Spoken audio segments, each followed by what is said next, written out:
Yeah, the mic was on. What's up, everybody? Hello. So, thank you guys for tuning in, whoever is in. Meg, is your phone on? Yes. 6 people. Oops. Welcome, guys. It's a pleasure having you. It's been a roller coaster for us to record this, as everybody's year has been. It's been wild, but we're happy to. Yeah, we made it in the end. Yeah. Yeah. We made it halfway. We're only halfway there. We did the first 6. We got 6 more coming early next year.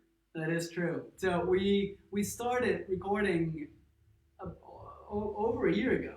Yeah. Something like about that. a year I think ago. it was. Yeah, it was more than that. No, because the first. All right, so you guys approached me and were like, "Yo, can you edit all of these drums?" And I was like, "It's gonna be a lot easier for me to just replay everything and comp my own drums." So I started learning songs about September, and then I recorded you guys whenever you sent me Digging Graves. That was the first song that we did. That was and Digging Graves was written like just as a response to the first few like articles that were written by medicine and like scientists, medicine professionals and scientists about the virus, and like basically it was a response to this article that I read about false media, but we can get a bit more into that when we introduce the song. But we you guys gave me 12 songs. Well, in typical Road Atlas fashion, it was 6 songs that turned into 8 songs that turned into 10 songs that turned into 12 songs. So they gave me 12 songs. I did Digging Graves first, and then I attempted to do 48 Hours, and Meg was like, nah. No. So I had to go to LA. Yeah. Tell you how to play that song. So not only did Meg come to LA to help babysit me through it, but she actually engineered for the drum tracking of that song. Yeah. So no, for that song and also Laura said. Really? Yes. Okay. And Bourbonacco. No, because Carrie did most of that. No, I did those 3 because there was something with the kick that I was very picky about. Because I'm a bass player. With the kick, or you mean with the the recording? No, the kick drum. No, just the kick syncing up with the bass parts. Okay. Yeah, because I had to sync with the bass. Like when I do the accent with the bass, I like the kick of the drums to be there. So and all of them. And I had just learned the songs, plus was constructing new drum parts, plus it was just like I had programmed some stuff, and then we, some of that worked, some of it didn't work. So basically, it helped to have Meg there to, babysit me and coach me through a lot of it. And she learned how to operate a Pro Tools rig in the interim. Yeah, I forgot. So I don't remember the specific order, but basically I got all these songs, I learned them all, I tracked them with a handful of people engineering for me. Meg did some of it, my friend Carrie Snyder did some of it, my tattoo artist Chris Oppenheim did some of it, and basically we recorded all the drums at Third Encore Annex Studios in North Hollywood, and then I took them to my apartment in North Hollywood and comped a bunch of stuff and sound replaced some of the stuff. The drum set I used on it was a gift to me by Rob Borden of Linkin Park. It's a Gretsch kit, and then I used an Alex Van Halen snare drum for most of it, so I didn't have to replace the snare drum sound so much, but the Rob Borden kit toms were a little iffy in some spots, so there was some magic that went on behind the scenes. I gave it to them, who then you guys took it to Camden Records. That's right. Okay, yeah. And they did all the all the guitar tracking and vocal tracking with them. No, so actually before that we recorded bass and with Ari. Here, okay. When I came to visit, after the Slipknot tour. So we did a few guitar tracks and all the bass tracks with Ari as engineer. It was when I was still part of the band, we were just friends. Yes, it's true. Yeah. So Ari played with us in the band for the first time in 2018, I want to say. Yeah. And since then, we were like set on having Ari as a guitar player, but she didn't want to join. She was like, "No, I'm like too busy." But she had a lot of interesting stuff going on at the time, so yeah. I was very busy with like learning how to engineer and produce. I was collaborating with a lot of people. Yeah, So, and as musicians, we do understand. but I was always coming to your shows, guys. That yes, is you true, were. yeah. Yeah. So yeah. Yeah, we've been good friends since, like, Yeah. for a few years. And when we needed a facility to record the bass and the guitar, then we hit Ari up, and she was like, "Yeah, for sure, I'll record you guys." And we did all the bass, some of the guitars, and the rest of the guitars were done by Jordan Brown, who was the guitar player at the time, at his place, and he did those all. And then after that, we took the what we had so far, and we took it to Camden Records to do vocals. Yeah, that was a good time. And then we took all of the Canon Record stuff and had it mixed by my homie Ethan Mates in Los Angeles. And he made it sound spectacular. Yeah. He did a great job. Yeah, he did magic. It's like the best way I can describe it is up until now, like I've always had like how when you first write a song, your imagination is kind of running. You're like, oh, I can see how the production can go there. I can see how like the drums will sound like this. I can see how the bass would kind of like do something like this. And whenever I've recorded something, my imagination has always still been a bit running like that. And this was the first time that I could like sit back and listen to the song. I was like, oh my god, that is how it's supposed to sound. Yeah, Meg hit me up and she's like, wow, it sounds like a real record. Yeah. It sounds like a real record. Yeah, especially the beginning of Digging Graves, like there's the guitar riff and then there's like explosion when all the instruments come and I was just like, Punch in the fuck face. yeah, and I heard the bass like boom. I love it. Yeah, so if Ethan's not too busy with, Linkin Park or the Chili Peppers or, any number of insanely famous groups that he works with, he's going to end up doing the Volume 2 coming up next year. So it should sound comparably amazing and like a real record. Like a real record. Yeah. But yeah, so it took quite a long time because like we were in Camden Records to do the vocals in July, I think. Yeah. August. July. Yeah, it was beginning of July, I think. Yeah. And you record most of the stuff through lockdown. Yeah. Yeah. Yeah. So through the pandemic, you like writing. Yeah, because we were supposed to record the vocals right after he left in March. Yeah. And then And then of the course facilities didn't happen. closed. Yeah, Yeah. but we kept ourselves The world busy with closed. the Lani strike though. Yeah, we did. Like that was good fun. and the pandemic ended up being like a magnifying glass. It just like forced us to like focus on just this and like do the record.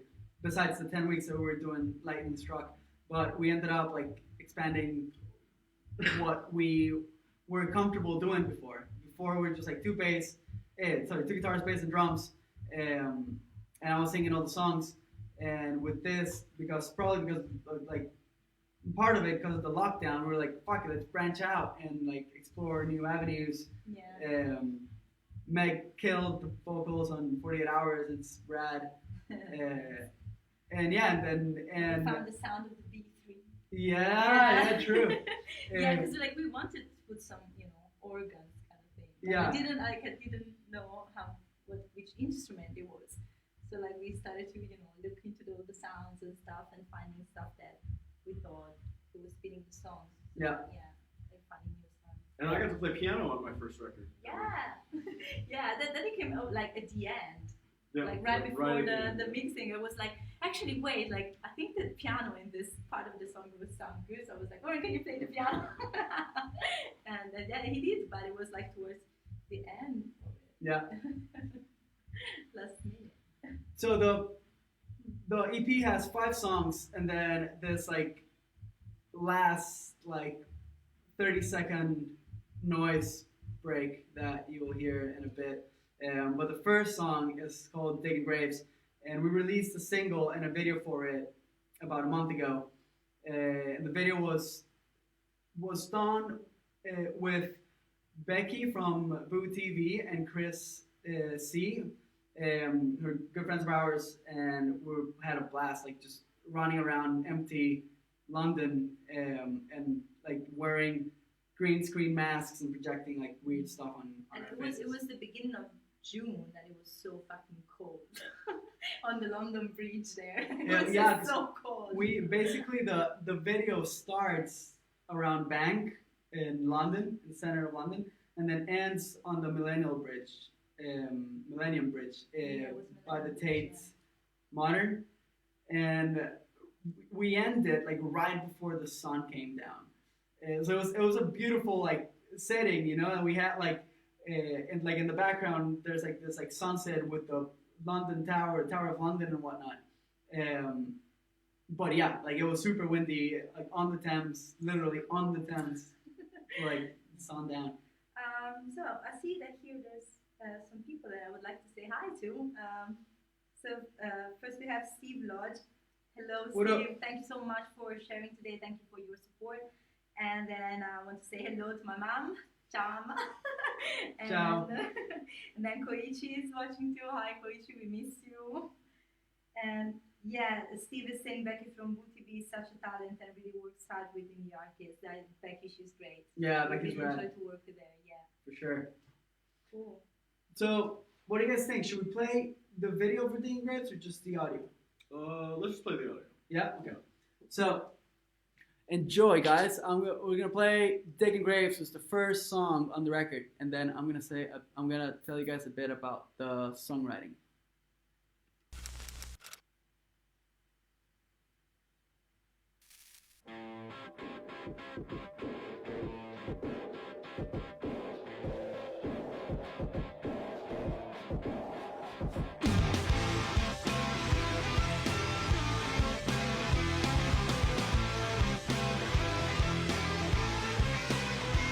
Gotta stop this fearful panic state. It's a threat with the current fate we face.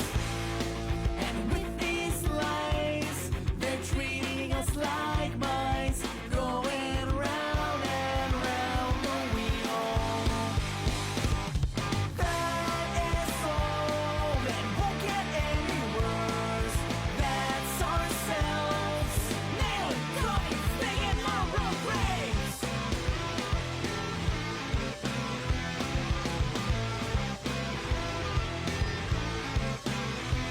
All this noise that distorts democracy will destroy like a self-fulfilling prophecy that will burn our future to the ground.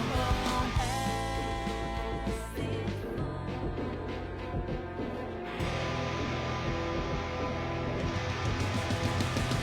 That is all, and won't get any worse. That's ourselves. Nail it, coffin, stay in our own graves.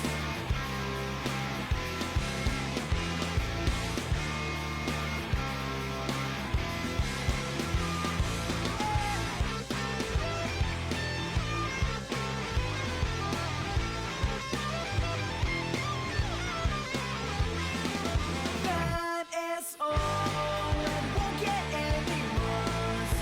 That's ourselves. Nail it, coffin, stay in our own graves. That is all, and won't get any worse. That's ourselves. Nail it, coffin, stay in our own graves. That is all, and won't get any worse. That's ourselves. Nail it, coffin, stay in our own graves. Digging graves. Yeah. Digging our own graves. Digging graves.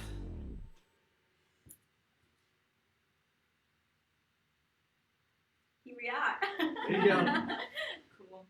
So that was my I bad. don't see level going in the microphone. 1, 2.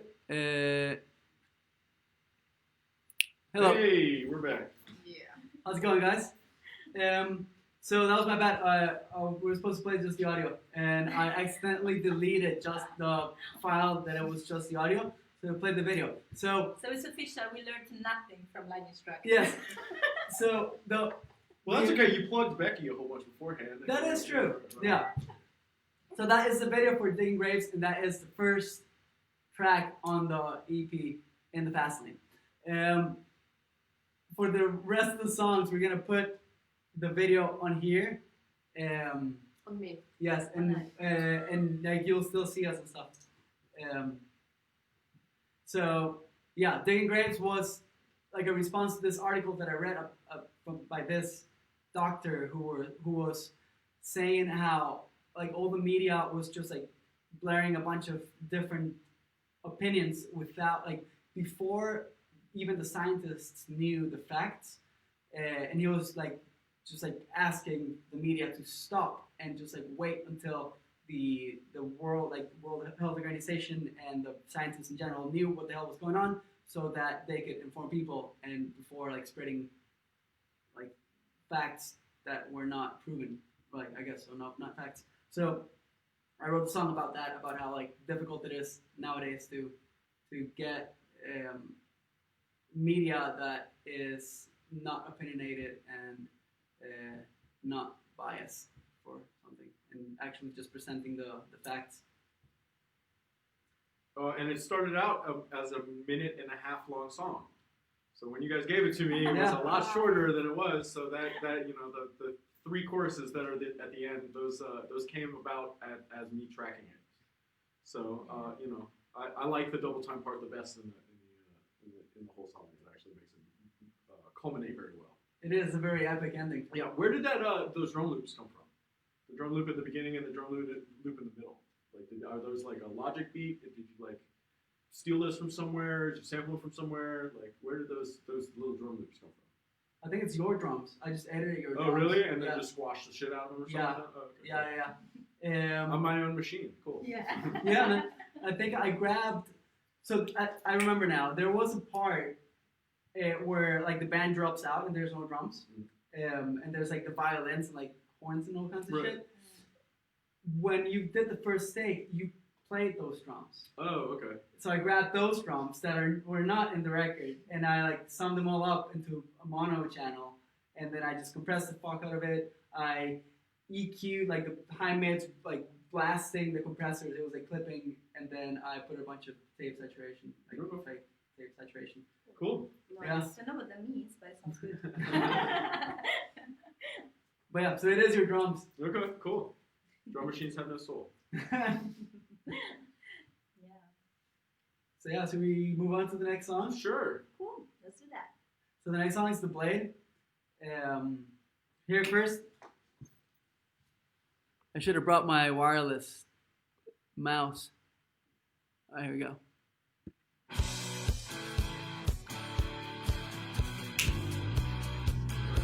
Music.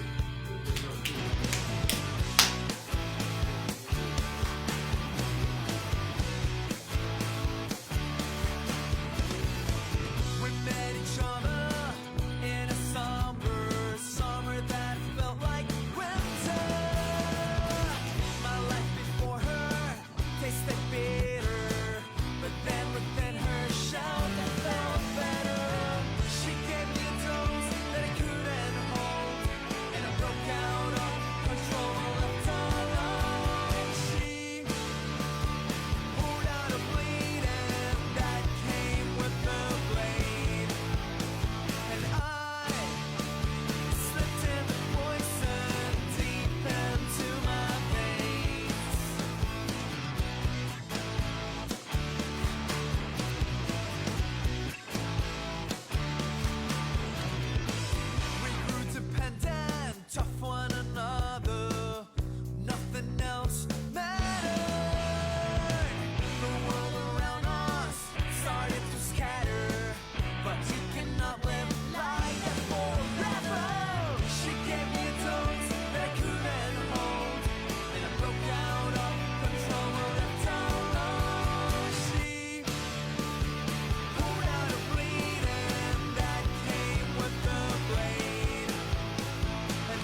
All right.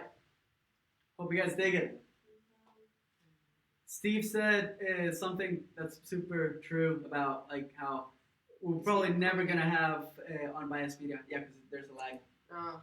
And yeah, true. We gotta see. Like we gotta. Hopefully, we should all learn critical thinking and like seek different outlets and create our own opinion for sure. The commercials you see in between news segments are who creates the news. Who pays for them for Yeah, sure? exactly. Yeah. Doesn't matter what channel you're watching. It's just like whoever is, AstraZeneca or Pfizer, whoever's got the commercials in the middle. Those are the people who are making the news. And media doesn't like us to use our brains. Yeah. They really don't like it. Okay. So yeah, you want to go for the questions? Let's talk about the blade first. Oh yeah, true. Yeah, sure. So the blade is a really interesting topic. I love it. The idea came about after talking to this Italian guy from Verona.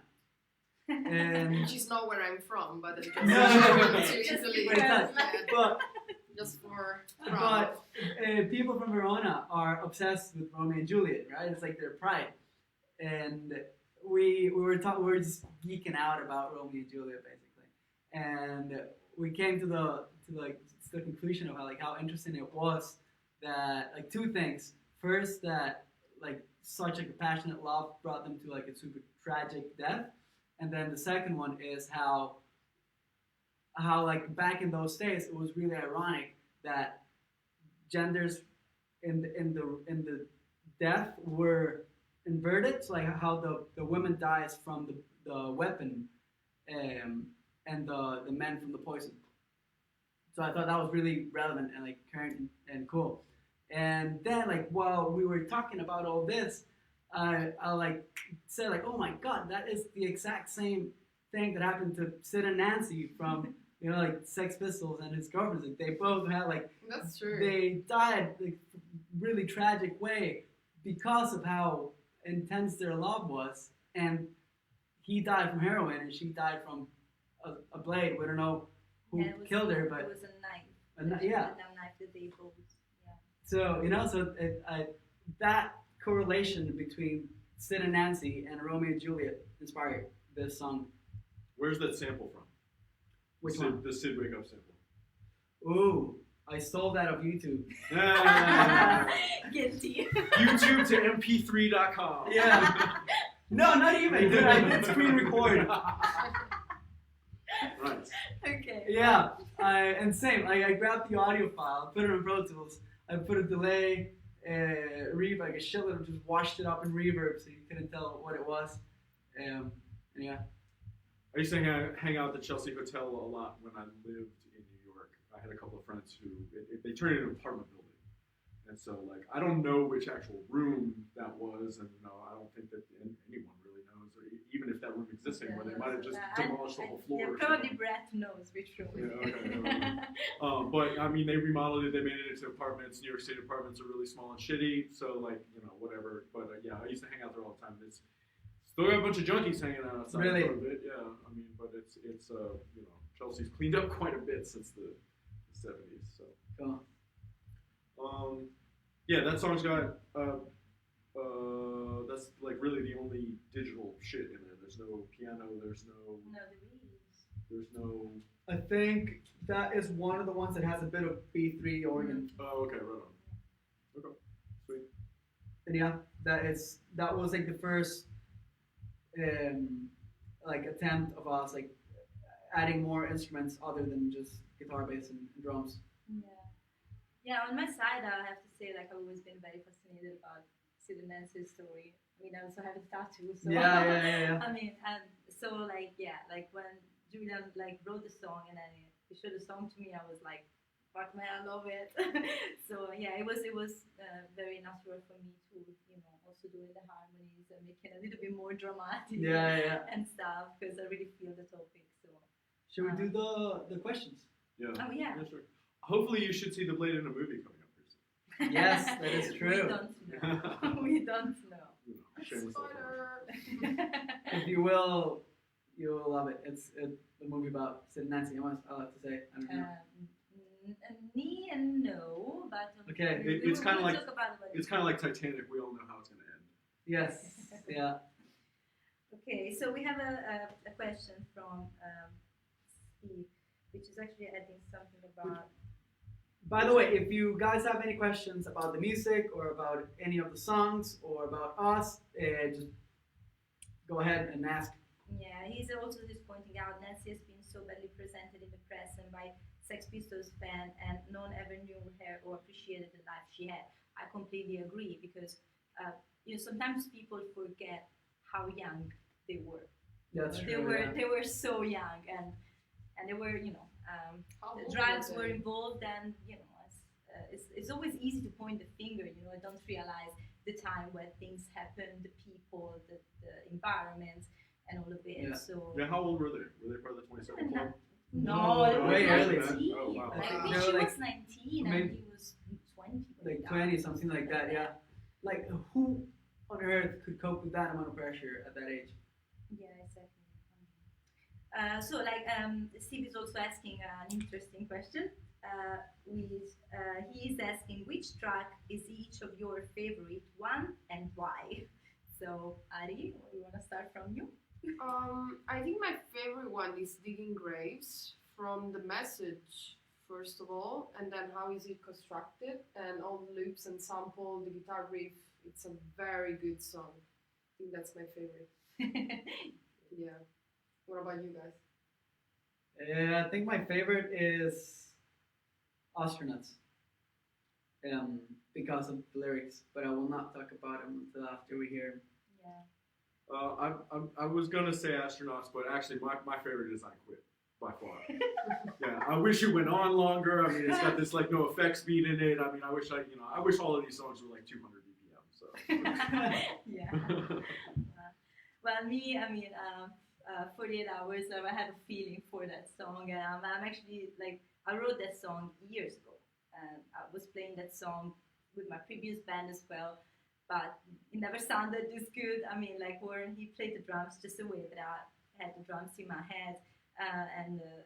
Julian, he made the solo. I love his guitar solos and everything. And I just had the song in my head in a certain way, and the dream finally came true. So that's my favorite because I'm very attached to that song. Should we play it? Yeah. So Sure. 48 Hours is the next song on the track list. It's number 3. You guys can check it out on all streaming platforms. And it is the first song on the Road Atlas that Meg is singing, not the last. So enjoy.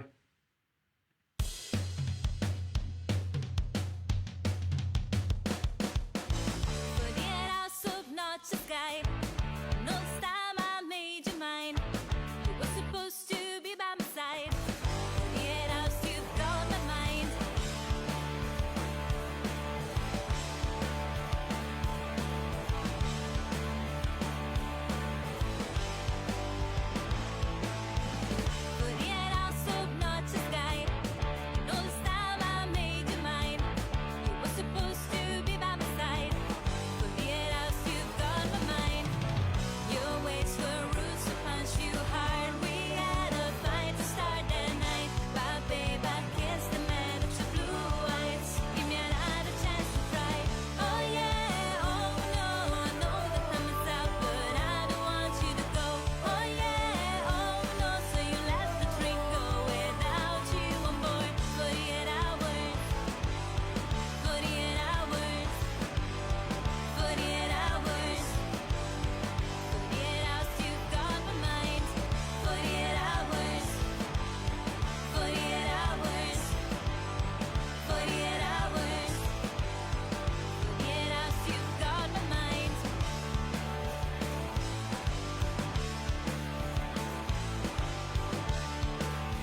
Are we back? Yeah, Okay. we are back. We are back. Okay, I hope you enjoyed. Cool. Yeah, I just want to say thank you to Rita. She's been very sweet. Thank you. Yeah. So yeah, I don't know. I mean, I wrote this song many years ago. I think it was like 2016. And it's a love song, of course. I can be very sweet sometimes, but very few times. Uh, but yeah, I don't know. I mean, it was a crazy weekend that I had. Intense. And then when I came back to London, I was just like, it was in Italy, so I was weekend. Oh, was it in It was Italy? in Italy. Yeah. Ah. It was a party in a squat place. But yeah, and then I came back home and I just wrote the song. And at the beginning, it was just like me. I wrote it on the guitar, with the acoustic guitar, so it was just me like la la la la. And then I started to play with a band called Inglorious Thundercants, and I wasn't singing, of course. I was just playing the bass, and then the singer, he was like, "Oh, do you have any songs of yours?" I was like, "Well, I have this one, but I don't know if it's a very sweet song, and it was completely different from what they were doing." But he liked it, so we started to practice it.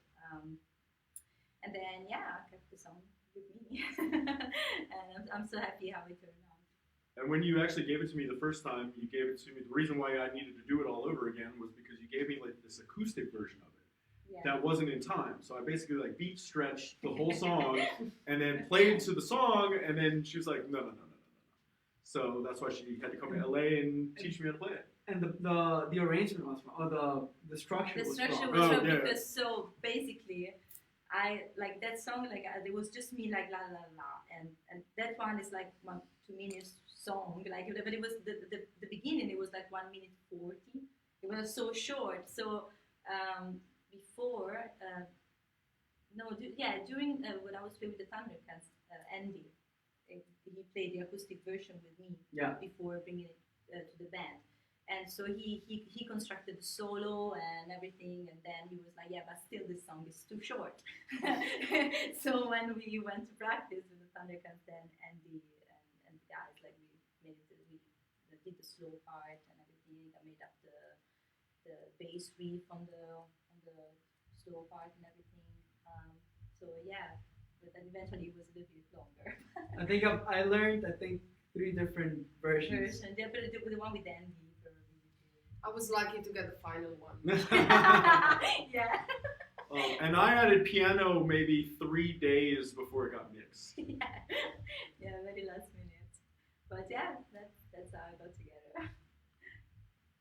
All right, so we had a question about adding a gimmick to our What's up, Max? routine here or something like that. And aside from the two of us having multicolored hair as some sort of gimmick, you know, I work for one of the most famous gimmick bands in the world. Before COVID happened, I worked for Slipknot. And when Slipknot's playing shows, I operate Sid, the DJ's animatronic mask. And I really have no desire to have any sort of gimmick, Fair enough. you know, outside of dyeing my hair all kinds of stupid colors all the time. You know, What if we dyed our hair? I used to have red hair for like 15 years. He was sweet you so much. Yeah, but it's That's too so much cheap. effort. I can do it for you. I mean, I do his hair. I can do yours for free. you gotta do it again. Hmm? You gotta do it again. Yeah, I'll do it tomorrow. So I do it red. Which color are you gonna do it?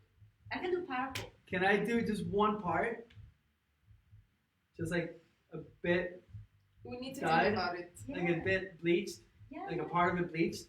Ah. Like a done. skunk stripe right down the Yeah, middle? I'll be down for that. Yeah, I used to do tiger stripes all the time. Oh yeah. But yeah, gimmick-wise, I mean, there's too many people that wear masks. No. You know, maybe we could set ourselves on fire or something like that. Or I don't know. Oh, okay. Wow. So there's Steve Ayers is watching. Hi, Steve. What's We up? love Steve? you. And we miss you. So. Oh, thank you so much. Yeah, then I can blast them out on my work van. Nice. Yeah, so cool always, Steve. So Nigel messaged, hi Nigel. Say with more limitation this series was possibly change how you have approached making music. Is there Well, but read it slowly. sorry, With more limitation this year, it has possibly changed how you have approached making music. Is there anything you have done differently that you will take forward when life opens up more? Everything. I think we flipped the dynamic of the band 180, Yeah. and most of it, and it's still changing. I think COVID was like a stop, like a red light for everybody, you know. And you're like either like sit down and like just wait for it to end, or like actually start working on yourself and like getting ready for what's coming after.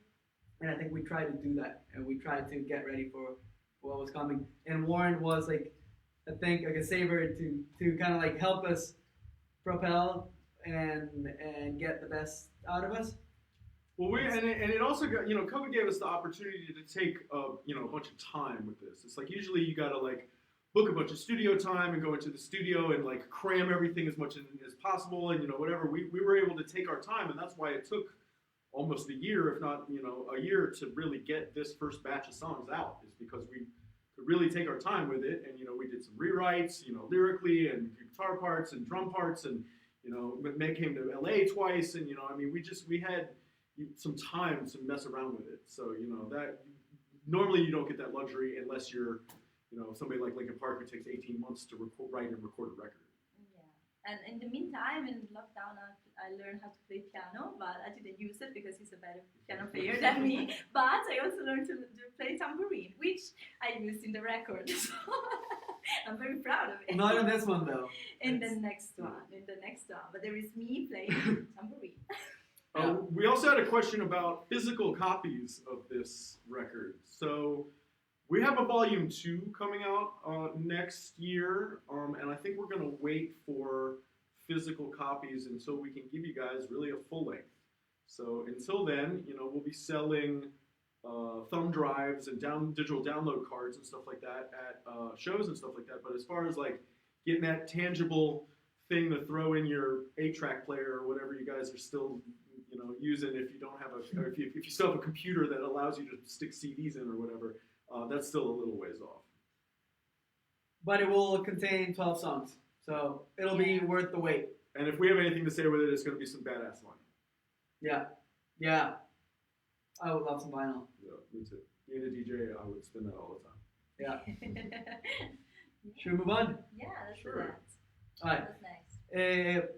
I just want to say, like, if you have any questions, ask away, and also stick around because we're gonna play a short, like, a few songs on acoustic after we hear all the songs. So you'll get some live music. Here we go. This next song is called Astronauts.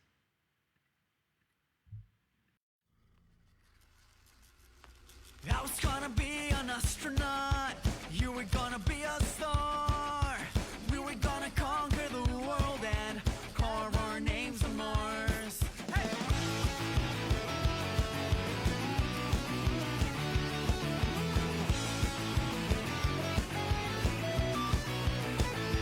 Tell me what happened to all the words we used to preach.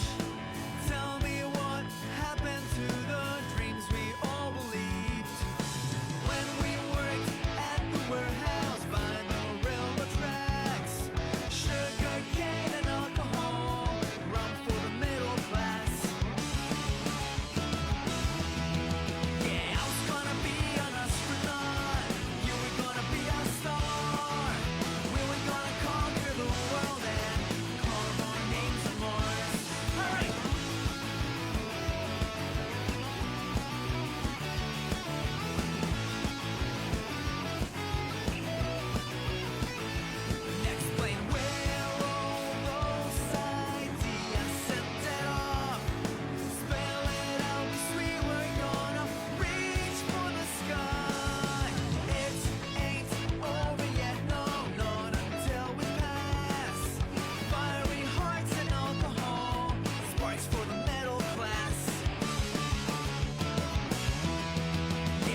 Hello. Cool. Thank you for listening. Thank you. Astronauts is about growing older. Speaking about growing older, we're just talking about losing hair, or growing hair where you're not supposed to grow hair, Or head tattoos. or head Or tats. head If you tattoos. lose your hair, what better thing you can do? For a long time, I wanted to get a zipper tattooed around my head. And Oh, like Dr. yeah, but then I actually explored getting a zipper actually sewn into my head What? scalp so that I could open and close it. Can you sense my stare of Yeah, daggers. disappointment? Yeah, daggers. Oh my God, is that possible? Yeah, it's totally possible. So what happens when you open it? It just unzips And what's under? your head. But the lining of the zipper is sewn in like a zipper. Okay. So the zipper still opens and So closes. you're not but- opening your actual No, no, skin? no, no, no. Oh, okay. That's gnarly. Yeah, it's kind of like a dermal, but like with a sewing machine. Yeah. Oh Wow. my God, no. So, is that based out of Lord's Dogtown? The Jay Adams? No, this was years before Thrasher even came out. Ah, okay. Have you seen that movie? Oh yeah, bunch of times. I love it. Well, what about astronauts? Oh, yeah. So astronauts, it's about growing older and still pursuing your ambitions. So I think it's easy to kind of just like settle for whatever life throws at you, and not try to actually be a bit more demanding with the universe and ask for what you want, because it's just uncomfortable and hard. So Astronauts is a song about sticking to your guns and fighting for what you want. And I straight up ripped off Trey Cool's "Welcome to Paradise" drum solo. Really? No way. Straight up in it. Yep. Sorry, Trey. It's alright, I like it. It sounds great. Yeah. We all approve Trey's solo, so Yeah. Yes. you're on a safe ground. Yeah. Yeah, astronaut is actually like, I think it's the most difficult on the bass. On the bass. The bass line is super cool. It's super cool, but it's complicated. I was hating you so much. I was like, no, you have to do these and these. You see, it's easy. And I was like, no, it's not. Especially in the two chords. Yeah, two strings, yeah. you know, and yeah. But every time I show Meg a bass line that I want her to play, she complains about it, says it's too difficult. Every single time. And then 2 weeks later, she's bragging that she can play it. I'm like, I told you you could play it. Yeah, but at the beginning it seems like no. But Yeah. yeah, but it's fucking cool. Yeah, I have so much fun playing that Yeah. bass line on Astronauts. Next time you hear the song, pay attention to the bass line. So, and the drum solo. And try to put on the Road Atlas playlist. We should put "Welcome to Road to Paradise" Paradise, okay. and Right Astronauts next to it. together. Yeah, to AB it. So we have a playlist called "From the Road Atlas to You." You can go ahead and follow it on Spotify, and we'll do that. And you can AB the two drum solos. Let's go. Yeah. So last song. Or Yeah. do you want to do any questions? Is there any questions or anything we can go through? No, stop. I don't know if it's my phone, but actually no. Oh, Max. Well, mine's really saying Of course. Are there any subjects you want to make a song on, but can't find the word music to express it right at the moment? Good question. That's That is a really interesting. good question, Max. I bet I can go through my audio voice memos and look for ideas that are not finished.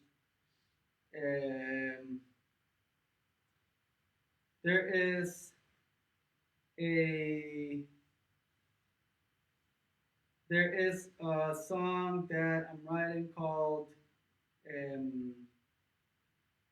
what's it called?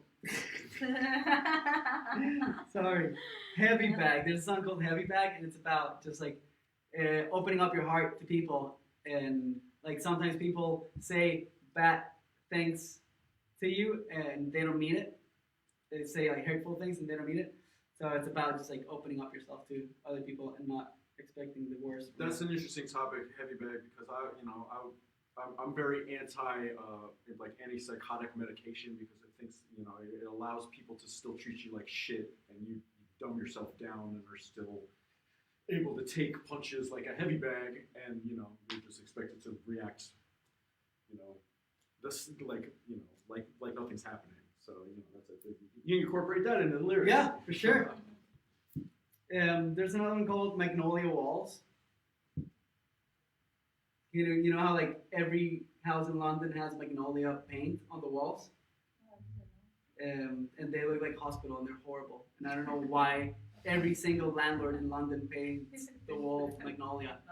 Because it's cheap, probably. I think it's they cheap. got like 6 buckets for £1. And I think it doesn't they're get still painting it doesn't get dirty as quick as white, Mm. and it makes the room look a bit bigger. I like the title of that one. Magnolia Walls. Mhm. Yeah, It's really catchy. and then there's another one called Radical Hearts.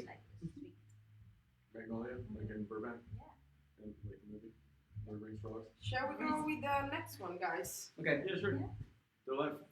The last but not least. Yes, it's 1.5 songs. So So now, yeah, right. it's called Out Came the Wolves, and then the second part it's called I Quit.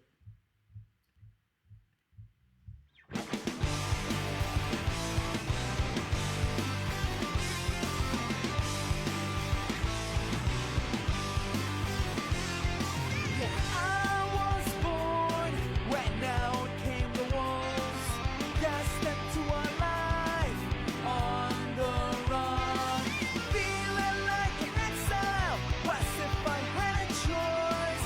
Yeah, I was born when out came the wolves, locked in a cell with open doors. Could escape, but I would fall.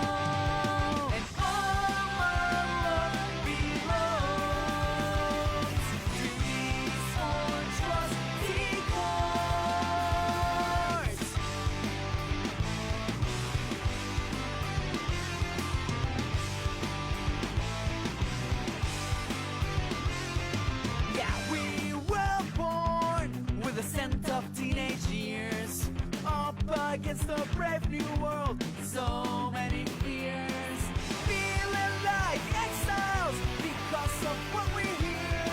Yeah, we were born with the scent of teenage years, locked in a cell with open doors. We could escape, but we would fall.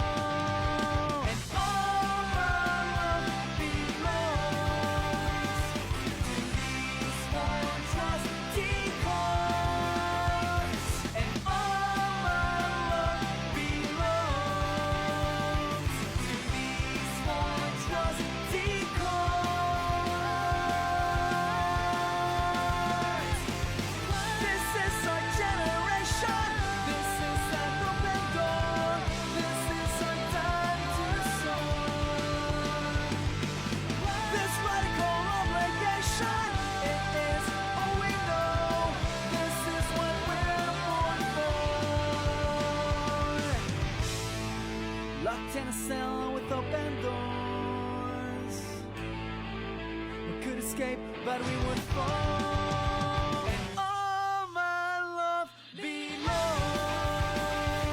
to these four trusty cards. All my love belongs to these four trusty cards.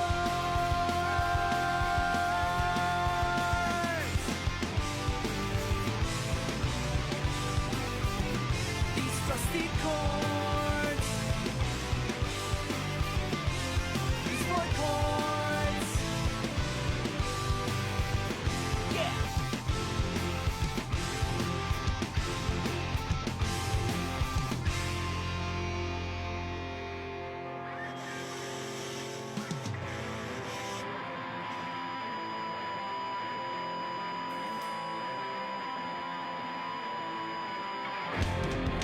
Breaking my back, breaking my bones. You want me to help or you want me to back? Fuck what you want, I'm out. Yeah, that's what I meant. I fucking quit.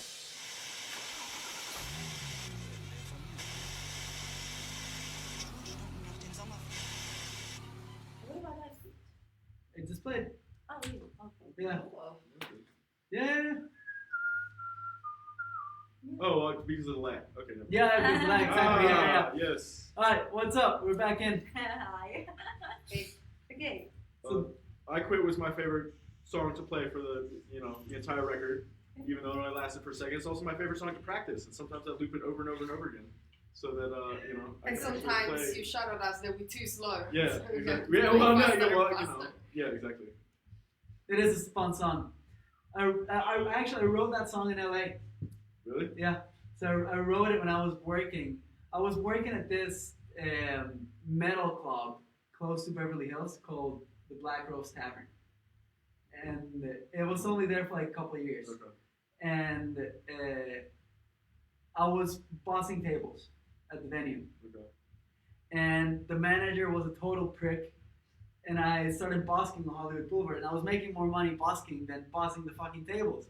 And one day I came with like, I don't know, like $50 in my pocket from busking, and I come to this place, and the guy's fucking yelling at me for no reason. And I was like, dude, fuck you, I quit. I quit. Like, this is it, I'm out. It's not worth my time. And I got back home and I wrote the song. Yeah, but like I heard it from you because you played the riff in practice room with Fab years ago. Yeah. And then I was like, Jay, what's that? I was like, this is one of my songs. I was like, you wrote that? I was like, fuck yeah, let's play it. It's a very angry song. It's not like I was like, no way you played that. I'm not a very angry person. Yeah. Well, to add to that, my I Quit Hollywood club story. It took 6 security guards to carry me out. Really? Yeah. Oh my god. Can you tell us more about it? Yeah, because the guy I was fighting is dead now. So the production manager tried to assault me on stage, and I ended up hitting him, and then like he and I like dragged each other behind this video screen, and like there was like this projector projecting on the video screen from behind us, so you could see the silhouette of us like going at each other. And then, so yeah, a bunch of security guards came up and, got us off of each other or whatever, and I wasn't having it. So yeah, 6 dudes had to carry me out. Yeah, glad you those times are over. Yeah, that was 15 years ago. And then Out Came the Wolves is like a tribute to bands that inspire us. Yeah, we should mention some. Yeah, well, it's got 2 references. It's got obviously Rancid, Out Come the Wolves, and then the other one is Hot Water Music. I don't know if you guys know that. Probably not. I don't really talk about Hot Water Music that much, but I love their songwriting. I love Chuck Reagan. Yeah. Heidi, what are your influences? Oh, I have so many influences. So I have kind of a mixture of different genres because I come from punk rock background. But I listen to electronic music and I listen to some pop. But I don't dislike some hip hop sometimes. So yeah, it's kind of a lot of influences. So eclectic. Yeah. Still went to Warren, right? Yeah, I listen to everything. So my brother's like one of the best upright jazz bass players in the world. He and I used to play gigs together as kids all the time. I'm a drum and bass DJ, much to Meg's dismay. And I'm a drummer, so I'm a metal addict. So I listen to everything. I listen to punk rock. Sorry. Yeah. Okay. So that is in the Fast Lane Vol.1. We hope you guys dig it, and we hope you guys go to Spotify or wherever you listen to it and follow it and like it or whatever, and like check it out, listen to it as much as possible. Let us know what you think if you go back to it and just like put it in your playlist and stuff. Keep us posted. Hey, so Shall we play? time to play. Let's do it. So we're gonna play a few songs for you guys.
this year. Yeah. Yeah.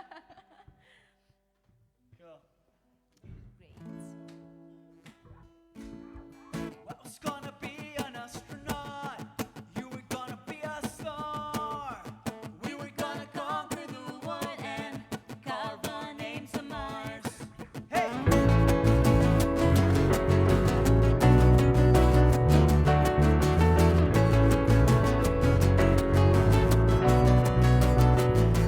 Time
Thanks for listening. Thanks for watching. Thanks for listening again. We hope you liked the EP and the Fast Lane Volume 1. Go check it out and let us know what you think. Yeah, thank